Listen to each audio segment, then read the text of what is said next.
Another criticism that the Immigration Department faced was in relation to a program called the Immigration Arrangements for Non-Local Graduates. Now, the Immigration Arrangements for Non-Local Graduates could colloquially be described as the study then work visa.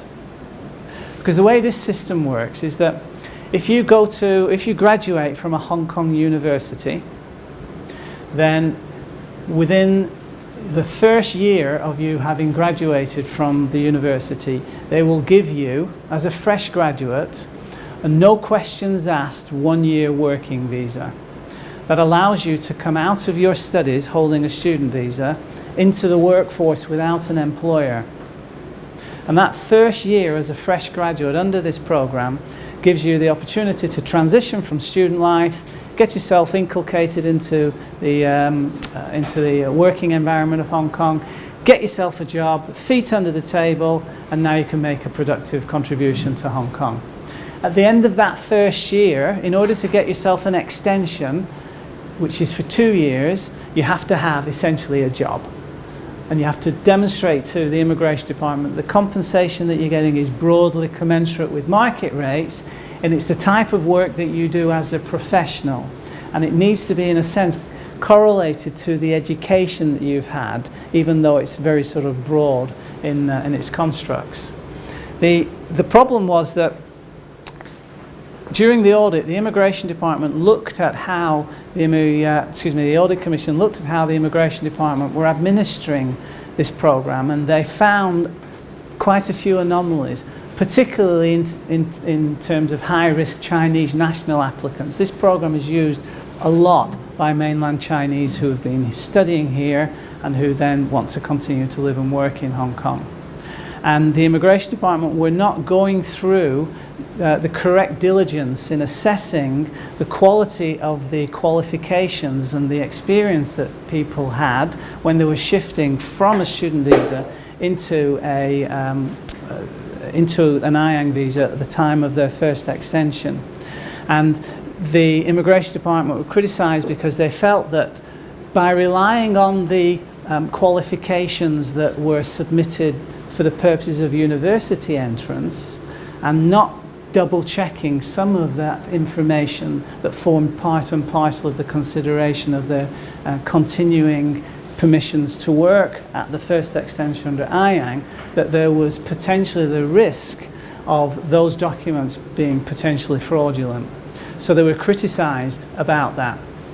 They were also criticised because there were no internal guidelines that allowed the immigration officers who were looking at these applications for the first extension at the end of the first year to assess whether or not the work was of a professional nature, and indeed that the compensation was essentially the type of compensation that's paid to professionals who are engaged to do that work.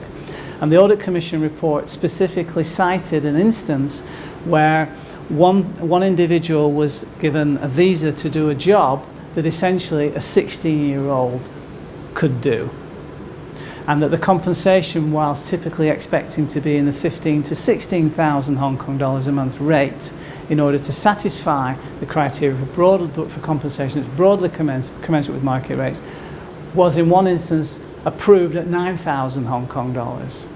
So there was a great deal of sort of, shucking and jiving in how this policy was implemented. And I always knew that there was something a little bit wrong in this, because, we have an understanding of what's kind of required to get approved under policy, but I was hearing examples like the one that I cited that came directly out of the Audit Commission report, where salaries were being approved at $10,000, $12,000, which normally an employment visa would never get approved under.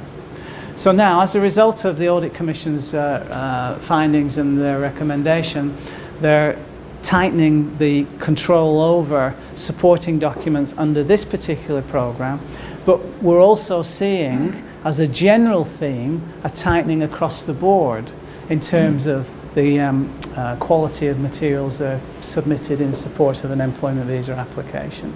Not least the kind of random audit that can be applied by the Immigration Department to a particular applicant. So it might be that if you put an application in for an employment visa at the same time as your friend, and for all practical purposes they are the same type of application, your application might go through without any particular request for additional documentation from the Immigration Department that speaks to the authenticity of your documents in support. And your friend might then have to, for example, go back to university and get a confirmatory letter from the registrar of his university that in fact that he did attend that program.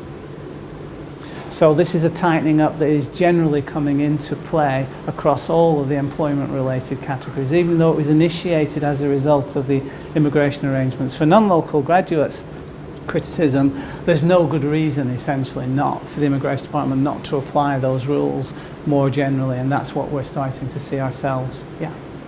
Are there any requirements on what has to be studied? And I read the word graduate, and my postdoc is a bachelor's, 3 years degree. Is there any requirement around that? Can someone just go and do a 6-month or? Yeah, to qualify. To qualify under the arrangements for non-local graduates, you must be enrolled in a registered tertiary education institute at a degree level qualification.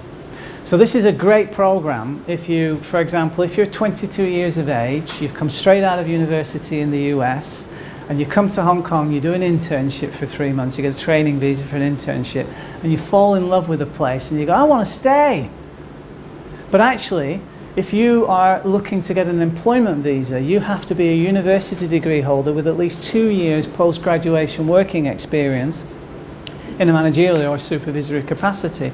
So if you're that 22-year-old kid who's had 3 months on an internship visa, loves what he's doing and wants to stay, there is no way he can get approved for an employment visa because he simply doesn't have the 2 years post-graduation working experience that he needs. So why this is such a great program is because if they've got the money, the means to stick around for a year, attend a master's degree program, 1 year later, they've lived in Hong Kong as a student, they can't work during that time, but at least they've been here. They've maybe paid their $160,000 or whatever it is for the tuition fees, and they've had sufficient funds to sustain themselves during that 1 year. But at the point of graduating with their master's degree, it's their ticket to ride straight into the workforce. So this is why it's a good program if you've got the resolve or the wherewithal to bring this about and you're that type of applicant.